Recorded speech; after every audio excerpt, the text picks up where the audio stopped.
Assalamualaikum warahmatullahi wabarakatuh. Di sini saya akan menjelaskan tentang keadilan. Nah, keadilan menurut Aristoteles adalah kelayakan dalam manusia. Kelayakan dapat diartikan sebagai titik tengah antara ujung ekstrim yang terlalu banyak atau terlalu sedikit. Menurut Plato, keadilan diproyeksikan pada diri manusia, sehingga dapat dikatakan adil adalah orang yang mengendalikan diri dan perasaannya dikendalikan oleh akal. Menurut Socrates, keadilan tercipta bila mana warga negara sudah merasakan bahwa pihak pemerintah sudah melaksanakan tugasnya dengan baik. Konghucu berpendapat lain, bahwa keadilan tercipta apabila anak sebagai anak, ayah sebagai ayah, dan raja sebagai raja, dan masing-masing telah melaksanakan kewajibannya. Pendapat umum mengatakan bahwa keadilan itu adalah pengakuan dan perlakuan yang seimbang antara hak dan kewajiban. Keadilan terletak pada keharmonisan, menuntut hak dan menjalankan kewajiban. Dengan kata lain, keadilan adalah keadaan bila setiap orang memperoleh apa yang menjadi haknya dan memperoleh bagian yang sama dari kekayaan bersama. Keadilan sosial. Asas yang menunjukkan dan terciptanya keadilan sosial itu akan dituangkan berbagai langkah dan kegiatan, antara lain melalui 8 perantara, yaitu 1. Perataan pemenuhan kebutuhan pokok rakyat banyak, khususnya pangan, sandang, dan perumahan. Yang kedua, perataan memperoleh pendidikan dan pelayanan kesehatan. Yang ketiga, perataan pembagian pendapatan.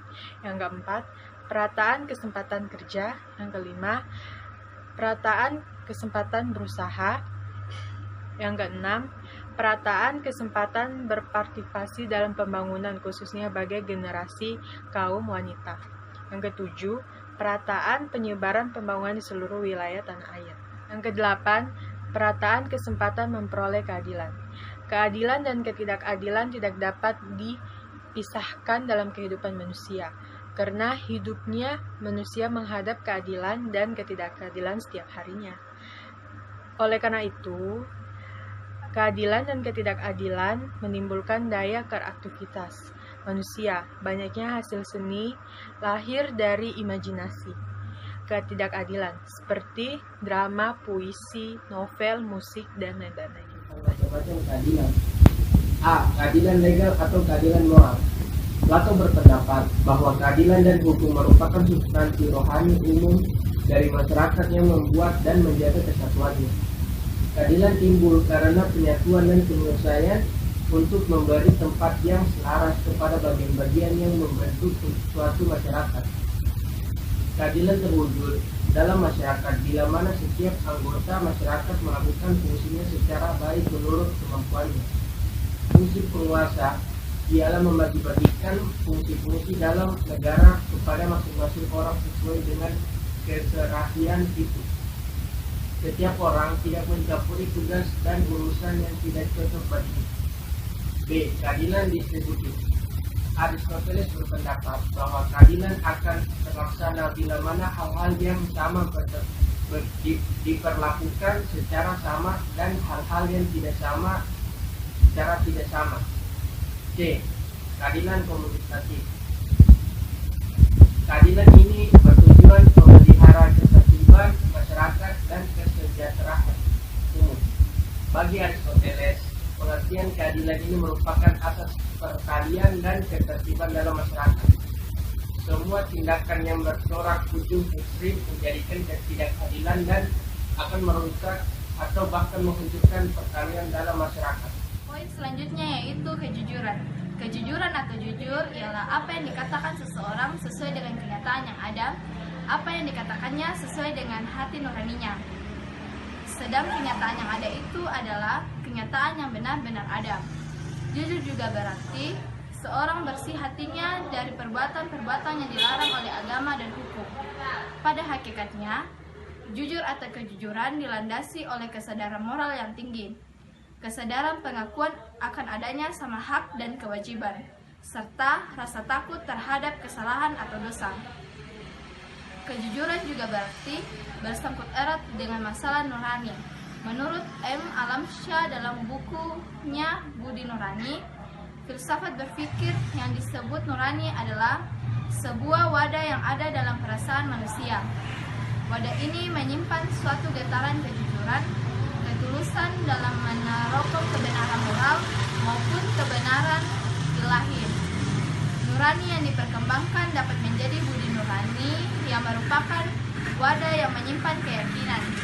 Jadi getaran kejujuran ataupun ketulusan dapat ditingkatkan menjadi suatu keyakinan atas diri keyakinan, maka seorang diketahui pribadinya. Poin yang berikutnya yaitu kecurangan.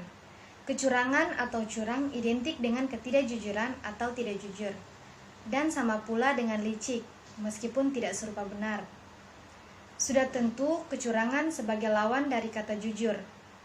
Kecurangan menyebabkan manusia menjadi serakah, menjadi tamak, ingin menimbun kekayaan yang berlebihan dengan tujuan agar dianggap sebagai orang yang paling hebat, orang yang paling kaya, dan senang bila masyarakat di sekelilingnya hidup menderita. Ada bermacam-macam sebab orang melakukan kecurangan yang ditinjau dari hubungan manusia dengan alam sekitarnya.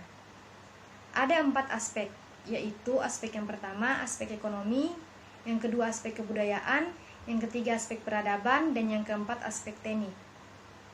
Kita masuk pada poin selanjutnya, yaitu pemulihan nama baik.